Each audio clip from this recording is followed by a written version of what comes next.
Hi friends, నేను మీ Sailu. Welcome to spicy bites. ఈరోజు మన వీడియోలో నవరాత్రుల సందర్భంగా అమ్మవారికి మిగిలిన రోజులు ఎలాంటి నైవేద్యాలను సమర్పించాలో ఈ వీడియోలో నేను మీకు చూపించబోతున్నాను. ఎటువంటి హడావిడి లేకుండా అప్పటికప్పుడు చాలా తక్కువ టైంలో ఈజీగా ఈ ప్రసాదాలను అయితే మనం తయారు చేసుకోవచ్చు. ఇక లేట్ చేయకుండా ఈ ప్రసాదాలను ఎలా తయారు చేసుకోవాలో చూసేద్దాం. దీనికోసం ముందుగా స్టవ్ మీద ఒక కడాయి పెట్టి ఇందులో 1 టీ స్పూన్ వరకు నెయ్యిని వేసుకోవాలి. నెయ్యి కాస్త కరిగిన తర్వాత ఇందులో కొద్దిగా జీడిపప్పు పలుకులు, అలాగే కొద్దిగా కిస్మిస్లు వేసి వీటన్నిటిని కూడా మీడియం ఫ్లేమ్లో పెట్టి గోల్డెన్ కలర్ వచ్చినంత వరకు కూడా బాగా వేయించుకోవాలి. ఈ విధంగా వేగిన తర్వాత వీటిని ఒక బౌల్లోకి తీసి పక్కన పెట్టుకోవాలి. నెక్స్ట్ ఇప్పుడు ఇదే కడాయిలో 1 కప్పు వరకు సేమియాను వేసుకోవాలి.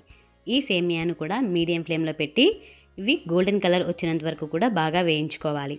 ఇక్కడ సేమియా అనేది ఎంత బాగా వేగితే పాయసం అనేది చల్లారిన తర్వాత కూడా ముద్దవకుండా పల్చగానే ఉంటుంది, చాలా చక్కగా ఉంటుంది. చూసారా, ఈ విధంగా గోల్డెన్ కలర్ వచ్చినంత వరకు కూడా వేయించుకున్నాక ఇందులోనే 2 కప్పుల వరకు వాటర్ వేసుకోవాలి. అలాగే 3 కప్పుల వరకు చిక్కటి పాలను యాడ్ చేసుకోవాలి. అంటే 1 కప్పు సేమియాకి 2 కప్పుల వరకు వాటర్, అలాగే 3 కప్పుల వరకు పాలను వేసుకోవాలి. ఇక్కడ పాలనేవి కాచి చల్లార్చిన పాలైనా పర్వాలేదు, లేదు అంటే పచ్చి పాలైనా వేసుకోవచ్చు. వీటన్నిటిని కూడా హై ఫ్లేమ్లో పెట్టి బాగా ఉడికించుకోవాలి.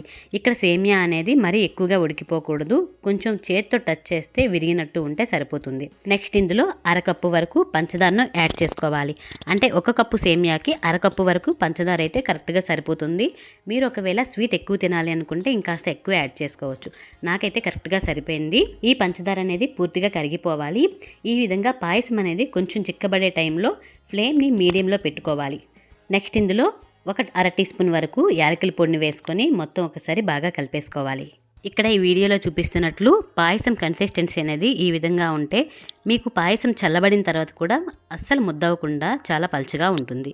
చివరిగా ఇందులో ముందుగా వేయించి పెట్టుకున్న జీడిపప్పుల్ని అలాగే కిస్మిస్లు వేసి మొత్తం ఒకసారి బాగా కలిపేసుకొని ఇప్పుడు వీటిని స్టవ్ ఆఫ్ చేసేసి ఒక సర్వింగ్ బౌల్లో సర్వ్ చేసుకుంటే సరిపోతుంది. చూసారా, ఈ విధంగా ఉండాలి పాయసం అనేది. అంతేనండి, ఎంతో టేస్టీగా ఉండే సేమియా పాయసం అయితే రెడీ అయిపోయింది.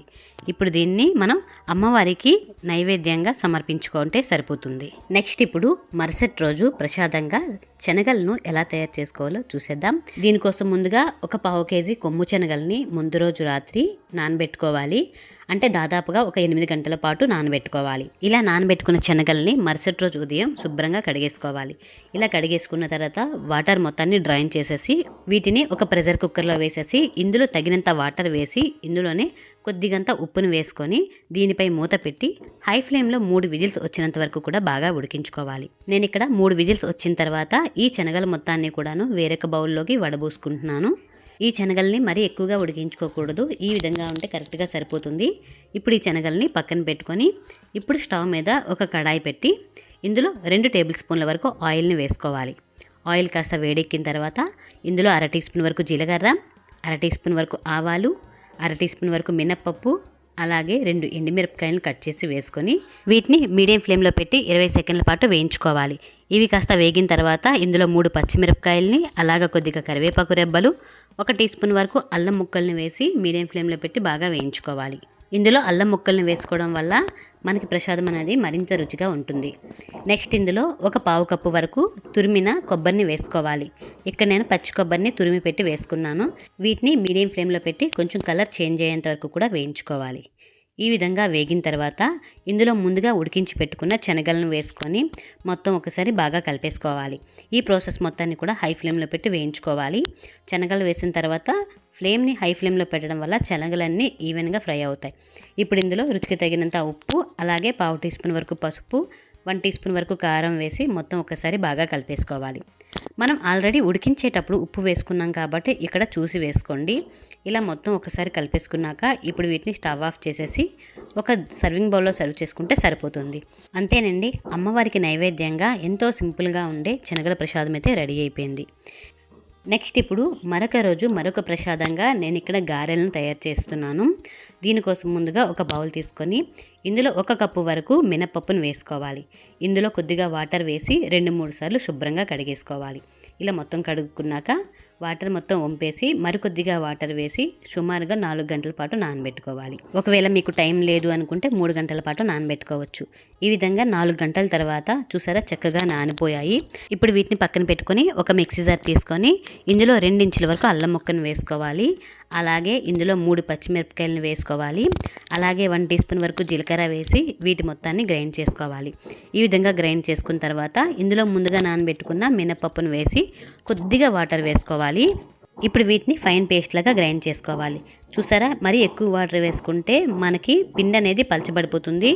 ఈ వీడియోలో చూపిస్తున్నట్లు ఇలా ఉంటే మనకి కరెక్ట్గా సరిపోతుంది. మీకు ఒకవేళ పిండి పలచబడింది అని అనిపిస్తే ఇందులో కొద్దిగా బియ్యం పిండిని యాడ్ చేసుకుంటే పిండి అనేది గట్టిపడుతుంది. అప్పుడు గారెలు అనేవి చాలా పర్ఫెక్ట్గా వస్తాయి. దీనివల్ల గారెలు అనేవి ఆయిల్ కూడా ఎక్కువ పీల్చుకోకుండా చాలా చక్కగా వస్తాయి. నెక్స్ట్ ఇందులో రుచికి తగినంత ఉప్పు వేసి ఒక 5 నిమిషాల పాటు బాగా కలిపేసుకోవాలి. మనం ఇక్కడ పిండిని ఎంత బాగా కలుపుకుంటే గారెలు అనేవి అంత స్పాంజీగా వస్తాయి. ఇలా మొత్తం కలుపుకున్నాక కొద్దిగా చేతిని తడి చేసుకొని కొద్దిగా పిండిని తీసుకొని ఈ వీడియోలో చూపిస్తున్నట్లు ఇలా వేసుకుంటే మనకి గారెలు అనేవి చాలా పర్ఫెక్ట్గా వస్తాయి. నెక్స్ట్ ఇప్పుడు స్టవ్ మీద ఒక కడాయి పెట్టి ఇందులో డీప్ ఫ్రైకి సరిపడినంత ఆయిల్ వేసుకోవాలి. ఆయిల్ అనేది బాగా వేడెక్కాలి. ఆయిల్ వేడెక్కిన తర్వాత ఫ్లేమ్ని మీడియం ఫ్లేమ్లో పెట్టుకోవాలి. ఇప్పుడు చేతిని కొద్దిగా తడి చేసుకొని కొద్దిగా పిండిని తీసుకొని ఈ విధంగా గారెల్లాగా వేసుకోవాలి. ఒకవేళ మీకు చేతితో వేసుకోవడం రాలేదు అని అనుకుంటే మీరు టీ స్ట్రైనర్తో కూడా గారెలను చాలా చక్కగా వేసుకోవచ్చు. ఇవి ఒక పక్క వేగిన తర్వాత మరో పక్కకి టర్న్ చేసుకుంటూ గోల్డెన్ కలర్ వచ్చినంత వరకు బాగా వేయించుకోవాలి. ఇక్కడ గారెలు వేసుకున్న తర్వాత వాటికంతటా అవే పైకి తేలిన తర్వాత మాత్రమే మరో పక్కకి టర్న్ చేసుకోవాలి. అప్పుడే గారెలు అనేవి చాలా పర్ఫెక్ట్గా వస్తాయి. ఈ విధంగా గోల్డెన్ కలర్ వచ్చిన తర్వాత వీటిని ఒక బౌల్లోకి తీసుకొని సర్వ్ చేసుకుంటే సరిపోతుంది. ఇలానే మిగిలిన గారెలను కూడా వేసుకోవాలి. అంతేనండి, ఎంతో టేస్టీగా ఉండే అల్లం గారెలు అయితే రెడీ అయిపోయాయి. ఇప్పుడు వీటిని మనం అమ్మవారికి నైవేద్యంగా సమర్పించుకోవచ్చు. అంతేనండి, ఎంతో టేస్టీగా సింపుల్గా ఉండే 3 రకాల ప్రసాదాలు అయితే రెడీ అయిపోయి. మీకు ఈ రెసిపీస్ నచ్చితే మీరు కూడా ఒకసారి ట్రై చేసి మీకు ఎలా కుదిరిందో కింద కామెంట్ బాక్స్లో కామెంట్ చేయండి. మీకు ఈ వీడియో నచ్చినట్లయితే లైక్ చేయండి. మరిన్ని వీడియోస్ కోసం నా ఛానల్ని సబ్స్క్రైబ్ చేసుకోండి.